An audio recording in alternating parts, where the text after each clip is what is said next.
When I heard I was getting called out to Kasama, I knew that God wanted to do something special there because it was far out from a big city. And from our past experiences, when we go out into the bush, where people don't go, we see things that people normally don't see.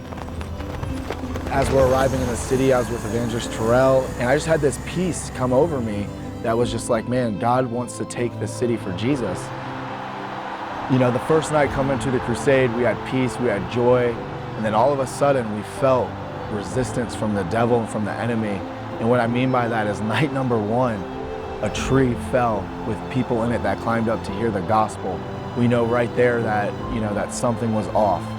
Day two, we got a text message saying, hey, you can't come to the field just yet. The whole soundboard just exploded and we have no sound. And that night we went to go get in prayer because we were praying to get a soundboard in. And then the next day, as we're praying and we're getting with the spiritual leaders and we're starting to gather people because we know we need to link arms with the local bishops and really find out what's happening.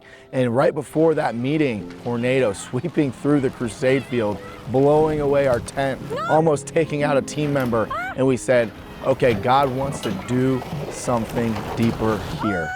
And that's when we knew we had to call the bishops, we had to call the leaders, we had to get to the root of the problem in the city. That night we were going to burn witchcraft, we were going to break strongholds, but we knew God wanted to do something a little bit more special and specific. So we got the bishops together and we said we need to repent. We've been worshiping the creation instead of the creator. God is doing something very, very special in Kasama. I tell you, we go to many different cities, and never in my life have I seen the devil come against us so strong. But how many people know that the blood of Jesus is stronger? And we linked arms with the bishops and were repented for worshiping the creation over the creator. Everyone in the crowd repented. Every bishop was on its knees, and we felt major breakthrough in that moment. And all the turmoil, the tornado, the soundboard breaking, the tree falling, all of that tension, after we repented, an overwhelming peace came over the field. One day your grandchildren will be telling the stories of what God has done here. Because this will be the week that everything changed in Kasama. This will be the week your life turned around. This will be the week your family turned around. This will be the week Kasama turned around. Hallelujah! And after that night of repentance, breakthrough came to the crusade like never before in the city. Wheelchairs started going up in the air. People with crutches began to walk. A mute girl was able to speak, and she able to shout the name of Jesus to the crowd for the first time in her life. Who healed you? Jesus. Jesus healed you. Say his name loud.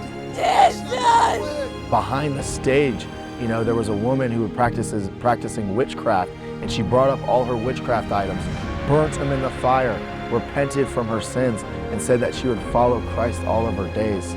Are you going to serve Jesus now? Forever and ever. Hallelujah! Now that the Spirit is broken in the land, we're going to see it flood into the neighborhoods, flood into the businesses. There's going to be city transformation instead of just salvation.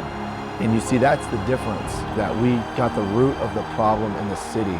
We addressed it, we repented from it, and that's the difference between a crusade and city transformation.